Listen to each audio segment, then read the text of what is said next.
C'est comme si je passais d'une vie qui n'avait pas de sens et qui était un peu noire à tout d'un coup quelque chose qui s'ouvrait, devenait coloré et récupérait une couleur mystique que j'avais perdue depuis de très nombreuses années. Bienvenue dans Looping, des itinéraires d'aventuriers spirituels. Je suis Colas Zibo et je vous emmène virevolter dans les multiples virages que prend la vie quand on commence à s'asseoir et à regarder à l'intérieur de soi. On s'est retrouvé un matin de décembre avec Kankyo, plus précisément un 26 décembre. Je passais Noël en Alsace et ce jour-là, c'était férié.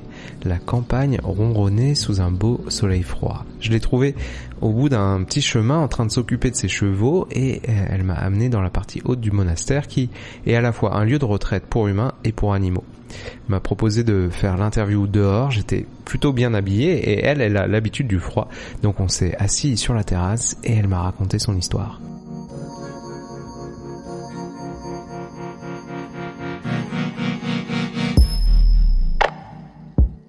Son histoire, c'est celle d'une jeune fille pleine de vie qui se sentait un petit peu à l'étroit dans l'itinéraire qui lui était proposé. Mais son histoire, c'est aussi celle d'une intimité de plus en plus grande avec son intérieur, avec la nature et aussi d'une anxiété qui se dissout petit à petit dans la pratique. Un épisode où il sera question de terrasses de café, d'accordéon et de tambour, alors ajustez vos écouteurs et bonne écoute les amis.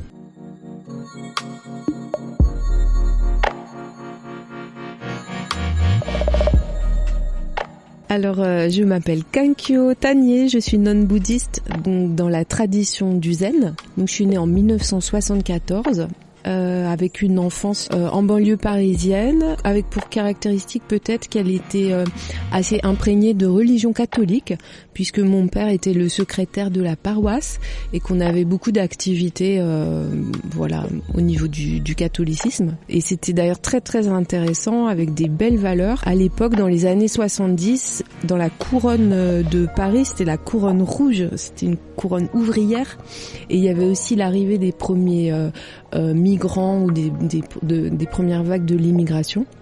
Et donc on avait des fêtes paroissiales très colorées, multiculturelles et donc un rapport au monde très ouvert.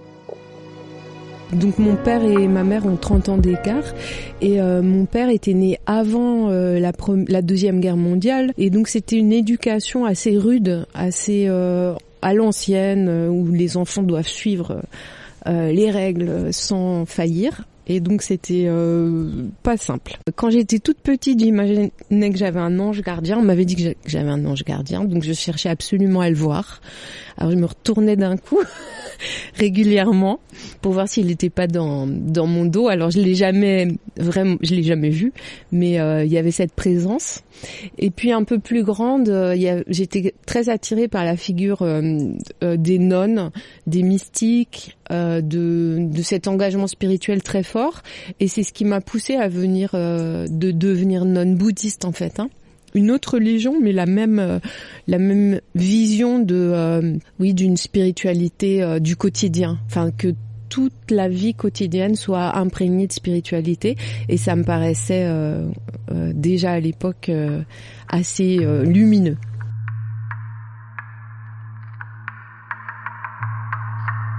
Alors l'école, j'ai sauté des classes parce que mes parents le souhaitaient. Donc j'étais un tout petit peu décalée par rapport aux autres.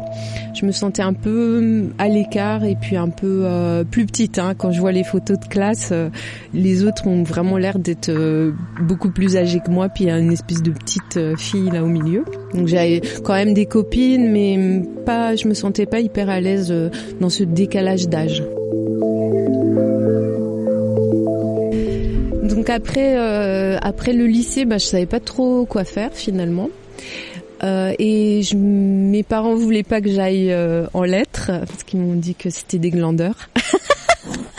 Et donc j'ai décidé, j'avais un petit peu le choix, mais pas trop. Donc je suis allée en fac de droit, ce qui était un petit peu étonnant comme choix, je trouve, avec le recul, mais très très intéressant puisque j'ai appris beaucoup de choses au niveau philosophique, histoire des idées politiques. C'était l'aspect droit public qui m'intéressait le plus.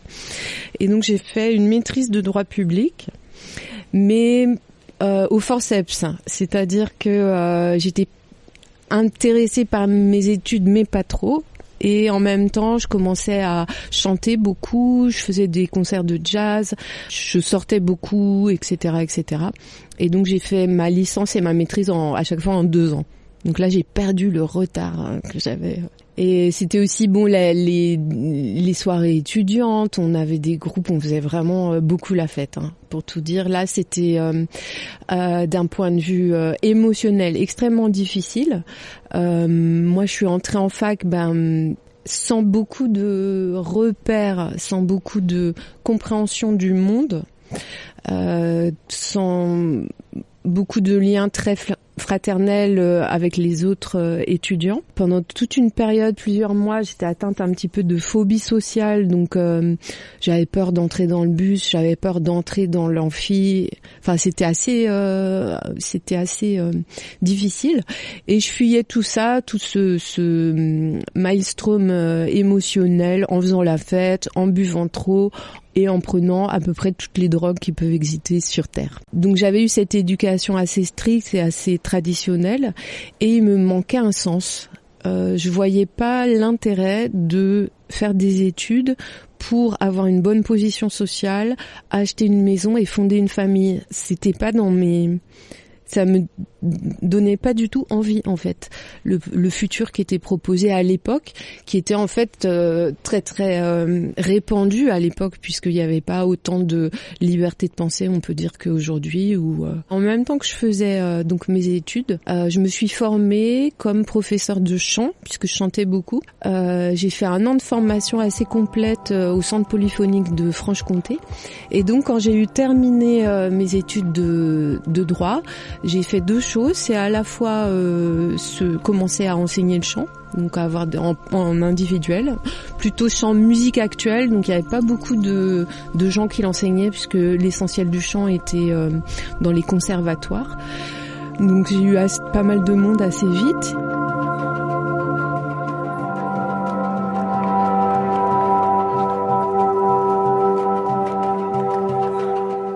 Comme beaucoup de gens de son âge, Kankyo vit une vie un petit peu flottante à ce moment-là, dans la vingtaine, quand intervient la rencontre qui va tout changer à une terrasse de café, mais pas avec un inconnu, avec un livre. C'était un petit café qui s'appelle le Marula, qui a changé de nom récemment, mais qui s'est appelé pendant de longues années le Marula, et qui était au centre-ville de Besançon. C'est un petit café très populaire où on se retrouvait avec des amis assez régulièrement. C'est d'ailleurs là que j'ai fait mon premier concert de jazz en après-midi, comme ça. Donc là, j'étais assise. Je lisais beaucoup, depuis toute petite, j'ai beaucoup lu, j'ai passé beaucoup d'heures à chercher des réponses dans les livres. Et là, j'ai eu la chance de tomber sur un bouquin du Dalai Lama. Et à ce moment-là, j'avais trouvé ce bouquin à la médiathèque, à la bibliothèque municipale de Besançon, et j'ai commencé à lire. Et dès les premières pages, il y avait des explications sur la théorie bouddhiste, c'est-à-dire l'idée notamment de l'interdépendance. Et ce point-là, c'est-à-dire le fait que tout est relié, que tout fonctionne ensemble, que on est animé au niveau du corps par des énergies qui sont aussi présentes aux confins de l'univers, cette idée-là m'a transportée.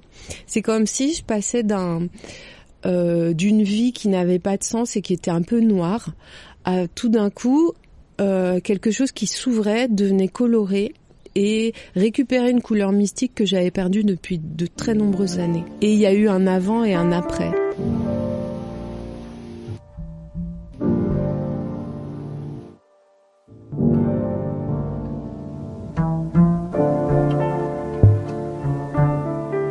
Il me manquait quand même du sens. C'était intéressant le chant, mais moi je portais toujours en moi mes difficultés émotionnelles, la perte il manquait un sens à cette vie en fait. Et je continuais à chercher à ce niveau-là. J'avais aussi commencé ma première thérapie. Et là, j'ai eu envie. Il y a une histoire d'amour qui s'est terminée de manière assez brutale et qui était une histoire très très compliquée. Et là, je me suis dit voilà, ça c'est le moment pour aller faire une retraite spirituelle. Elle va nous raconter cette première retraite, mais je dois vous avouer qu'après une petite demi-heure d'interview, il commence quand même à faire un petit peu froid dans la campagne alsacienne, donc on fait une petite pause dans notre interview et on se retrouve près du poêle où Kankyo continue son récit. Alors c'était le début d'Internet dans les années 90 et sur un site j'ai trouvé l'annonce d'une retraite estivale de 10 jours dans le Val-de-Loire, dans un temple zen qui s'appelle le temple zen de la Gendronnière, et je suis arrivée là-bas et j'ai un peu halluciné à vrai dire parce que c'était en même temps très sympathique parce que les gens étaient adorables et en même temps hyper étrange au niveau de ce qui se passait, etc. Il fallait se lever hyper tôt et moi j'étais plutôt un oiseau de nuit, donc me lever le matin à 6h30, c'était vraiment une grande épreuve. Et le premier matin, quand on est arrivé à la retraite, le premier matin, il y avait une cérémonie juste après la méditation du matin qui durait 1h30. Cérémonie bouddhiste zen traditionnelle au tambour. Et il y avait 300 personnes qui chantaient d'une seule voix un sutra hyper répétitif, un chant bouddhiste, et ça m'a fait peur. Et je me suis dit, mais là, je suis dans une secte. C'était vraiment la question qui me faisait le plus peur, c'était de savoir si j'avais pas atterri dans une secte. Et donc j'ai eu peur de ça, mais il y avait beaucoup de personnes nouvelles ou plus ou moins nouvelles qui s'entraidaient, qui se soutenaient mutuellement. Et je sais pas, j'ai eu quand même une grande confiance dans les personnes qui étaient là, qui vraiment étaient des bonnes personnes. Je retrouvais un petit peu les valeurs que j'avais eues dans les communautés catholiques.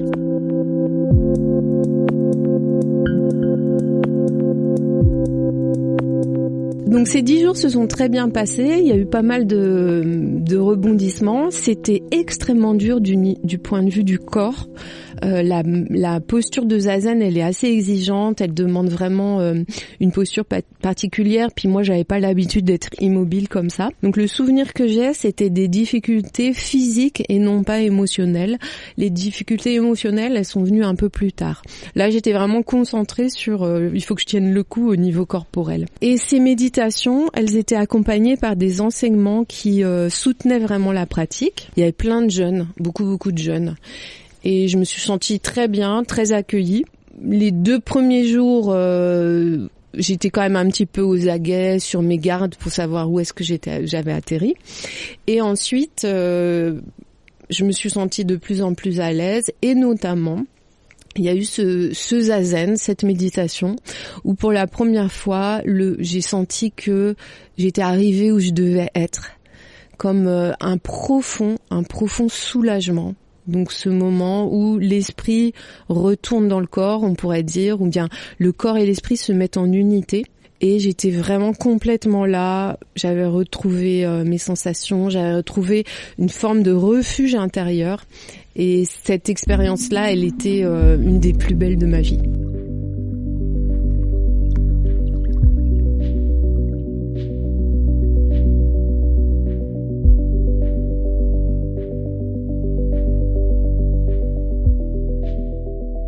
Alors, quand je suis repartie, ça a été très dur parce que j'avais pas envie de repartir.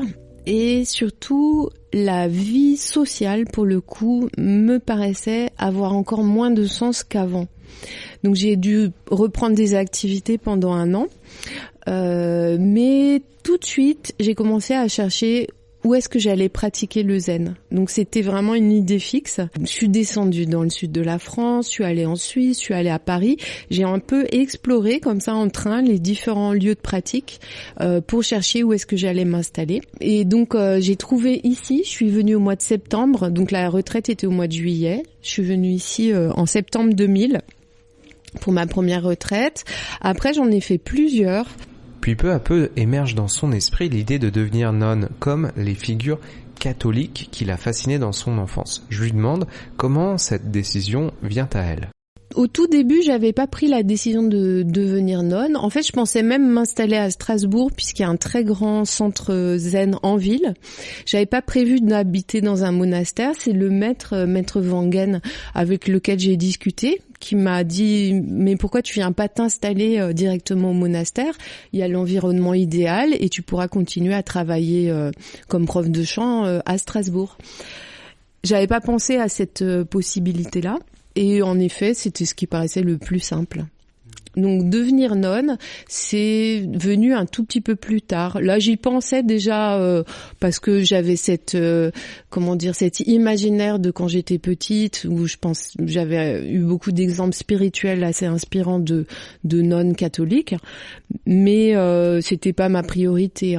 Mais après, ça s'est fait tout seul. Voilà, je me suis installée au monastère en juin 2001. Ensuite, donc dans le bouddhisme zen, c'est une tradition qui demande pas d'être cloîtrée ou qui demande pas d'habiter tout le temps dans le monastère. Donc il y a un certain nombre de personnes qui travaillent aussi à l'extérieur. Alors on peut pas faire des temps pleins, ça marche pas avec la vie monastique. Mais moi, comme j'étais auto-entrepreneur en cours individuel de chant, 3 jours par semaine, j'allais à Strasbourg donner des cours de chant et également m'occuper de la petite boutique zen qui était à l'époque rattachée au centre zen de Strasbourg, donc au centre-ville. Je crois que j'aimais bien encore pouvoir garder un lien avec la vie citadine. J'ai gardé ça jusqu'en 2012 en fait, l'alternance entre les deux lieux. Ensuite, à partir de 2012, vraiment l'idée de la ville, ça a commencé à ne plus du tout m'intéresser puisque j'avais commencé à m'occuper d'animaux et puis à être beaucoup plus en contact avec la nature ici.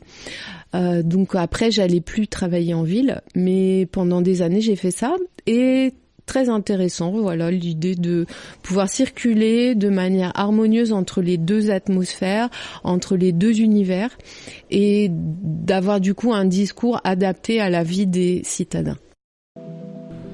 Donc Kankyo continue à donner des cours de chant, elle navigue de façon fluide entre ces deux identités. Mais est-ce que ces élèves se doutent que le soir, une fois ces leçons terminées, elle rentre dans un monastère et redevient nonne ? Alors au début, ils le savaient pas, je pense. Au début, j'étais pas en habit. Donc c'est-à-dire on n'est pas obligé d'être en habit religieux dans le zen. Donc moi j'y allais en civil. Donc ils le savaient pas forcément. Au fur et à mesure que mon engagement de nonne s'approfondissait, c'est-à-dire moi je me sentais de plus en plus nonne, on va dire. Au début c'était un peu une étiquette abstraite et le chemin il s'est construit avec le temps. Pour la coupe de cheveux, j'avais des cheveux courts. Donc là, j'ai maintenant les cheveux rasés. Mais à l'époque, j'avais les cheveux, j'avais 2-3 cm, donc ça se voyait pas. Mais ce qui était drôle aussi, c'était que je faisais aussi des concerts de chansons françaises avec un accordéoniste. Des fois, je sortais de retraite, à supposer que le concert soit le samedi soir. Donc, je sortais l'après-midi de retraite, je mettais mes habits de chanteuse et j'allais sur scène. Et quand je revenais, il y avait des cérémonies au monastère et donc c'était la capacité en fait de switcher d'un univers à l'autre. C'est ce qui me paraissait et qui me paraît toujours important dans la voie spirituelle.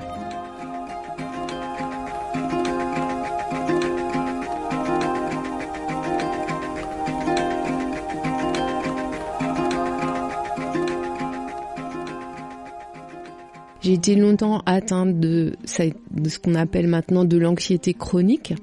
Donc du fait de cette éducation pas très sécurisante, assez austère et assez stricte, je vivais un petit peu aux aguets. Donc mais sans m'en rendre compte parce que c'était mon mode d'être. Donc je me rendais pas compte de tous les efforts que je faisais pour faire les choses bien, pour être dans la norme, pour ceci, pour cela, avec une sorte de contrainte mentale sur moi-même entre guillemets extrêmement forte. Quand je suis arrivée dans cette communauté, j'ai eu bien conscience du fait que ça allait être extrêmement difficile, mais j'ai eu aussi conscience que c'était là qu'il fallait que je plonge. L'idéal, ça aurait été une vie un petit peu seule, de solitude, sans contact humain ou sans confrontation à l'univers des autres. Mais je savais que c'était aussi une fuite d'aller vers ce côté ermite, donc j'ai voulu consciemment aller à l'épreuve du feu. Et c'en était vraiment 1 puissant de feu, que j'ai mis des années et des années à me sentir à l'aise en fait. Pour m'aider, il y a eu la pratique de zazen, de plus en plus précise. Au début, c'était pas très précis, donc c'était assez, on pourrait dire, invisible l'effet de la pratique, puisque c'était juste j'immobilise le corps et je reste au cœur du brasier. Et puis avec le temps, j'ai plus compris ce qu'il fallait faire au niveau du mental, lâcher prise, observer le mental, etc. Et là, c'est devenu très très efficace. Mais les premières années, ça ne l'était pas. En termes psychologiques, là pour le coup émotionnel, je souffrais beaucoup. Et donc j'ai en parallèle fait plusieurs types de thérapies au niveau donc thérapie analytique, thérapie par la parole, et aussi ma grande découverte ça a été l'hypnose, extrêmement efficace, qui a fait que je me suis formée à l'hypnose après et que je suis devenue maintenant thérapeute. L'hypnose, elle a cette capacité à s'adapter dans l'instant, c'est aussi en ça que c'est très proche de la méditation, à ce qui surgit. Donc ce qui va surgir, ça peut être en effet des événements de l'enfance difficiles, ça peut être des problèmes relationnels actuels, et de trouver comment le vivre différemment. Donc c'est ce qu'on appelle toute la série des thérapies orientées solutions, donc où on va projeter et déjà commencer par imaginer ce qu'on veut à la place de ce qui est là.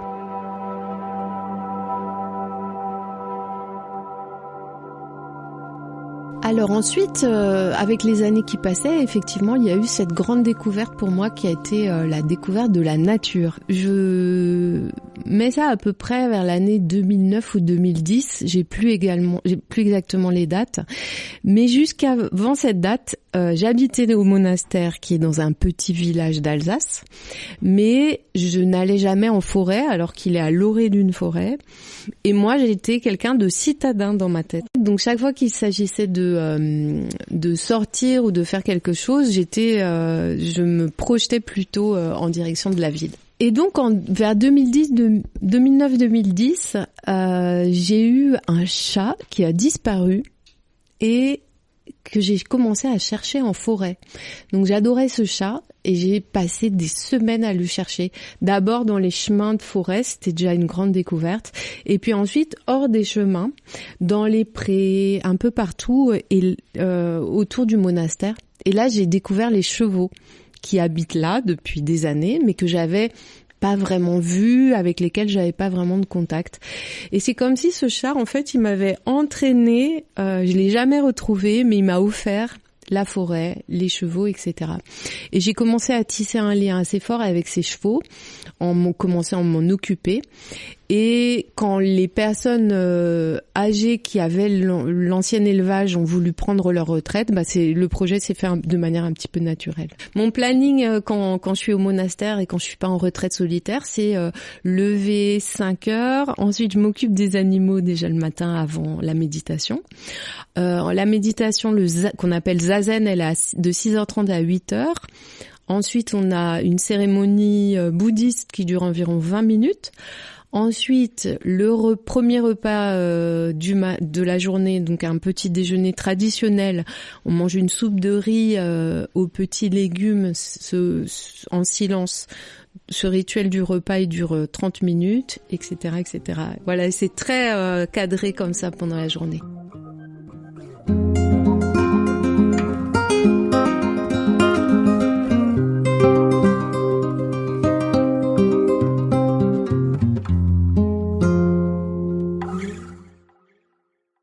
Alors en 2017, j'ai écrit mon premier livre qui s'appelle Ma cure de silence et j'ai eu la chance qu'il se vende beaucoup, notamment à l'international.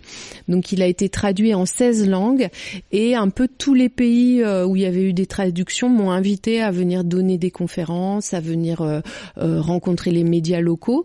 Donc je suis passée de Colombie à la Chine, au Brésil. Enfin, j'ai beaucoup voyagé à l'époque pour présenter ce livre. Mais ensuite, juste avant la fondation du Kibo ici, en 2018 de mémoire, il y a eu vraiment cette grosse prise de conscience du changement climatique, de l'impact de l'avion sur les écosystèmes, de l'état de la Terre, ce qui m'a créé beaucoup de tristesse. Je dois dire que j'ai été un peu abattue pendant plusieurs mois. À la suite de ça, j'ai décidé d'arrêter de voyager et de prendre l'avion, sauf extrême nécessité qu'il n'y a pas eu jusqu'à présent. Notamment, j'avais été invitée à donner une conférence au Pérou, ce qui m'avait profondément choquée, puisque c'est, je sais pas, à 20 000 kilomètres d'ici, j'ai pas les chiffres, mais j'allais pas prendre l'avion et détruire la Terre pour aller donner une conférence. Donc depuis, je voyage plus trop. Et je reste ici. Ça a coïncidé un petit peu avec aussi la fondation du lieu, qui est extrêmement chronophage, très agréable, merveilleux, ça a beaucoup de sens, c'est très enthousiasmant, mais ça prend aussi beaucoup de temps. Donc là, j'ai pas l'occasion de beaucoup voyager. Je pourrais continuer à voyager en train, en bus, en voiture, s'il y a des occasions qui se présentent. Néanmoins, pour les prochaines années, moi, j'aimerais bien continuer le projet ici, c'est-à-dire continuer à prendre soin des animaux et des plantes, prendre soin des êtres humains qui viennent, qui ont besoin de soutien, besoin d'infos, besoin d'apprendre un autre rapport avec leur mental et leurs émotions. Et j'aimerais lancer beaucoup de cours en ligne sur ces thèmes pour accompagner au quotidien les personnes qui ont des questionnements justement de type éco-anxiété, de type peur de l'avenir, de type trouver un centre, un ancrage. Donc je pense que je vais continuer dans cette direction-là et peut-être écrire un nouveau livre si je trouve le temps.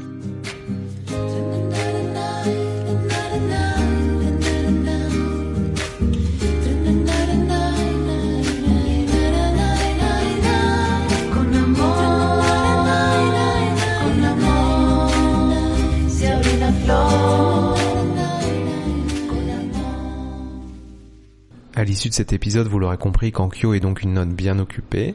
En plus de ses activités d'accompagnement et d'enseignement, elle s'occupe de 15 chevaux, de 15 lapins et d'une multitude de chats. Elle prend soin de la vie finalement sous toutes ses formes. Merci à elle de m'avoir reçu. Si vous souhaitez lui rendre visite ou vous procurer l'un de ses livres, vous trouverez toutes les informations utiles dans la description du podcast. Nous, on se retrouve la prochaine fois pour une nouvelle histoire de vie infusée par la méditation. Je vous rappelle que si vous voulez soutenir ce podcast, vous pouvez laisser un avis sur Apple Podcast ou un commentaire sur Spotify. C'est toujours utile. Et aussi, si vous voulez pratiquer avec moi, mes méditations guidées sont accessibles sur Insight Timer. Vous aurez aussi le lien dans la description du podcast. Enfin, ma formation en ligne où j'accompagne des personnes désireuses de retrouver clarté et équilibre dans leur usage des appareils numériques est ouverte. Dedans, je vous montre comment concrètement vous pouvez utiliser la méditation pour retrouver un usage raisonné de la technologie, et le lien est dans la description du podcast. Voilà, vous savez tout, je vous souhaite de trouver du temps vous aussi pour aller fréquenter les chemins de la nature à la recherche de votre chat ou de votre moi. Et si vous croisez la sagesse qui fait de l'accordéon sur une botte de foin, donnez-lui une petite pièce à votre bon cœur. Bonne méditation à toutes et à tous, à la prochaine. Ciao, bye bye.